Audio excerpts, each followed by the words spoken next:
नागपुर से बड़ी राजनीतिक खबर सामने आई है। महाराष्ट्र के राज्य मंत्री पंकज भोयर ने मुख्यमंत्री का आभार व्यक्त करते हुए भंडारा जिले के पालक मंत्री पद की अतिरिक्त जिम्मेदारी स्वीकार करने का बयान दिया है।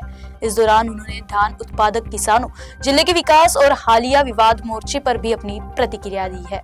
राज्याचे मुख्यमंत्री सन्माननीय देवेंद्र फडणवीस साहेबांचं मी आभार व्यक्त करेल की त्यांनी पुन्हा एक जबाबदारी भंडारा जिल्ह्याची माझ्यावरती त्या ठिकाणी सोपविलेली आहे आणि त्यांना जे अपेक्षित आहे की केंद्र शासनाच्या योजना, राज्य शासनाच्या योजना ज्या सर्वसामान्य लोकांकरिता आहेत त्याची चांगली काटेकोरपणे अंमलबजावणी होऊन जिल्ह्यातल्या सर्वसामान्य लोकांना न्याय देण्याचा प्रयत्न आम्ही या ठिकाणी सर्वांना विश्वासात घेऊन करणार आहोत। महायुतीमध्ये कुठलाही अंतर्गत वाद त्या ठिकाणी नाही आहे। पहिले देखील तो जिल्हा भारतीय जनता पार्टीकडेच होता, फक्त भौगोलिक दृष्ट्या सन्मान्य सावकारे साहेबांना तो जिल्हा दूरचा पडायचा, त्याच्यामुळे कदाचित मी विदर्भातला असल्यामुळे ती जबाबदारी माझ्याकडे आली। महायुतीचं सरकार नेहमीच धान उत्पादक शेतकऱ्यांच्या बाजूने त्या ठिकाणी राहिलेलं आहे आणि येणाऱ्या काळात देखील जर का त्यांच्या अजून काही प्रलंबित समस्या असतील तर या संदर्भात प्रशासनासोबत आढावा बैठका घेऊन सरकारकडून त्या अडचणी सोडून येतील।